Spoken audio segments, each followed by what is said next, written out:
자, 오늘 하루 일사 말씀은 시편 13편부터 17편까지 함께 우리가 읽습니다.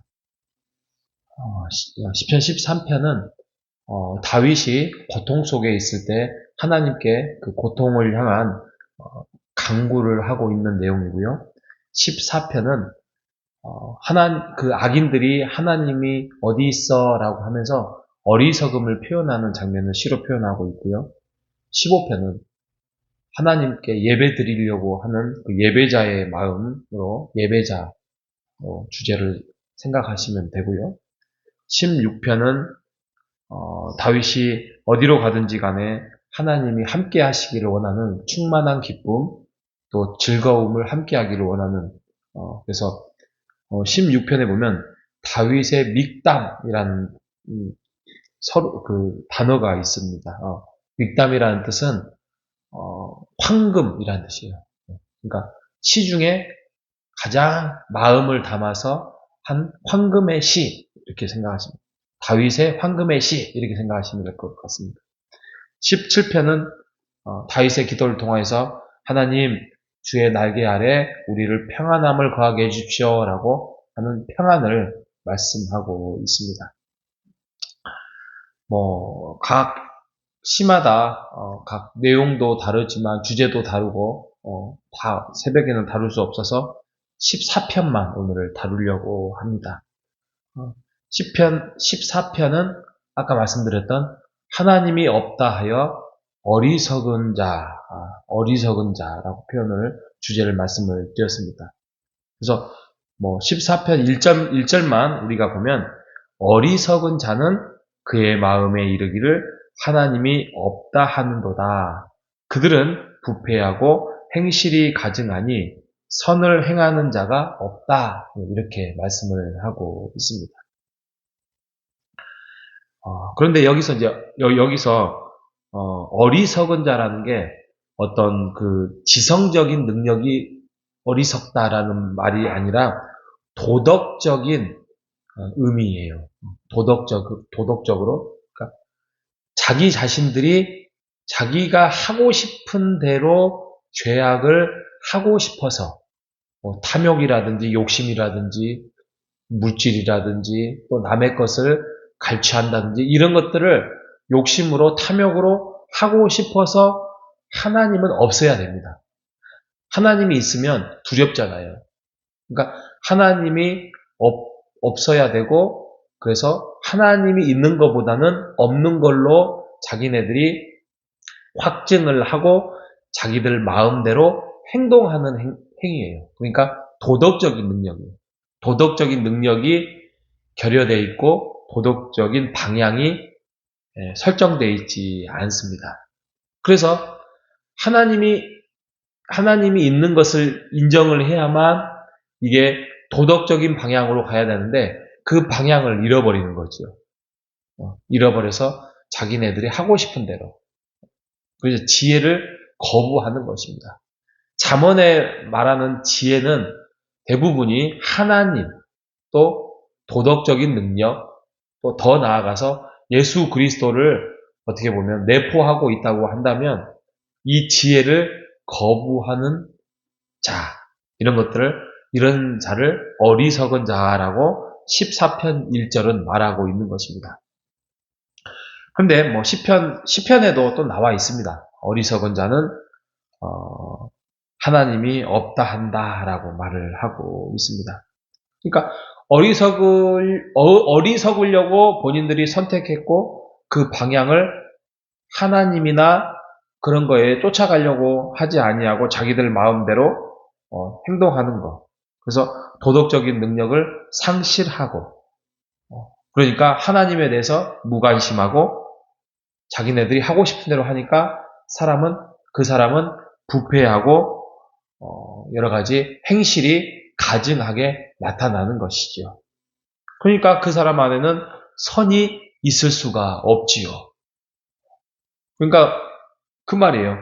선을 행하냐 안 행하냐에 따라서 어리석은 자가 아니라 하나님을 인정하지 않냐부터 벌써 가증스럽고 또 부패스럽고 선함을 행동할 수 없는 것까지 결론이 나 있는 것입니다.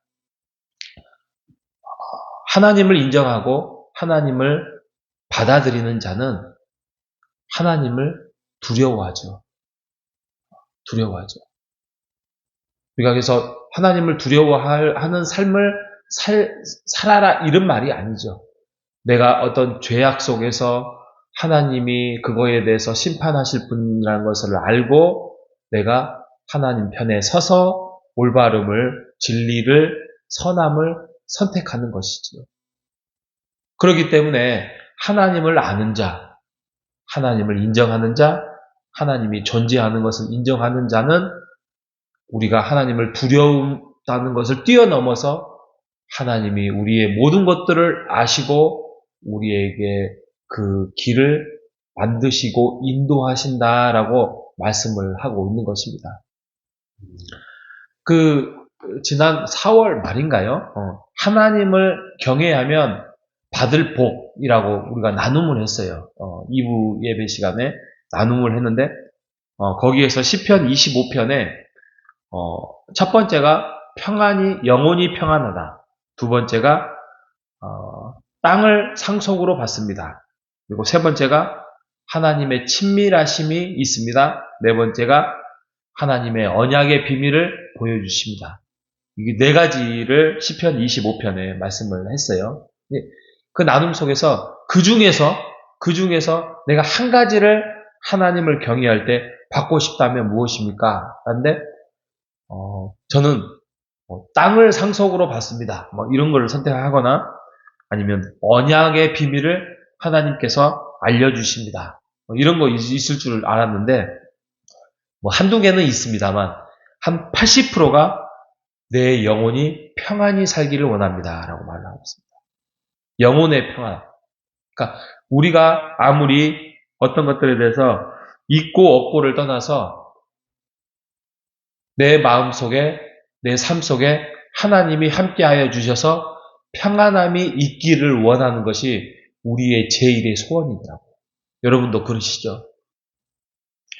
우리가 하나님 안에서 지금을 살아가고 있을 때에 우리의 삶이 한번 돌아보시기를 바랍니다. 크고 작은 문제, 또 크고 작은 기도 제목은 있을 수는 있겠지만 우리의 삶이 지금까지 고전은 있지만 하나님의 인도하심 속에서 평안함을 하나님께서 주셨음을 감사하는 여러분 되시기를 바랍니다. 이것이 진정한 복이지요. 내가 어떤 것들에 대해서 갑자기 땅이 확 올랐다든지 아니면 저축한 돈이 막 뻥튀기가 돼서 돈이 많았다든지 아니면 내가 막 갑자기 아팠던 몸이 확 회복이 이루어진다든지 이런 일도 이루어지면 좋겠지만 이런 일은 기적에 가까운 것이고요. 하나님이 주시고 있는 복은 바로 우리 안에 마음의 평안함과 삶의 평안함입니다. 우리가 그것에 대해서 오늘 또 연휴잖아요. 그 연휴 속에서 하나님이 주신 그 평안함이 얼마나 값지고 얼마나 가치 있고 그게 하나님과 함께 교제하면서 살아가는 것이 얼마나 의미 있다는 사실을 우리가 깨달아서 오늘 하루도 말씀 속에서 하나님과 교제 속에서 더욱더 평안함을 간구하고 또 바라고 하나님과 함께하는 평안함을 찾는 오늘 하루가 되시기를 바랍니다. 그래서 주의 은혜 가운데서 다른 것들보다도 하나님의 존재하심을 깨닫는 것, 이것도 복이고요. 또 그걸 하나님을 좀 두려워하면서 또 하나님과 함께 행복해하면서 우리가 하나님의 주신 그 복을 평안함으로 누리는 것, 이것을 가지고 살아가는 오늘 하루가 되시기를 주님의 이름으로 축복합니다. 하나님 감사합니다. 다윗의 절망의 시도 있고 한탄의 시도 있고 예배자의 간구하는 시도 있고 황금의 시도 있지만 무엇보다도 다윗은 자신이 어리석은 자의 삶을 살아가지 않는 것에 대해서 하나님을 알게 되고 하나님이 피난처가 되어 주셔서 결국에는 자신과 함께 하나님이 동행하고 계시다는 것을 깨달아 찬송하는 시가 우리에게 깨닫게 해주셔서 감사합니다.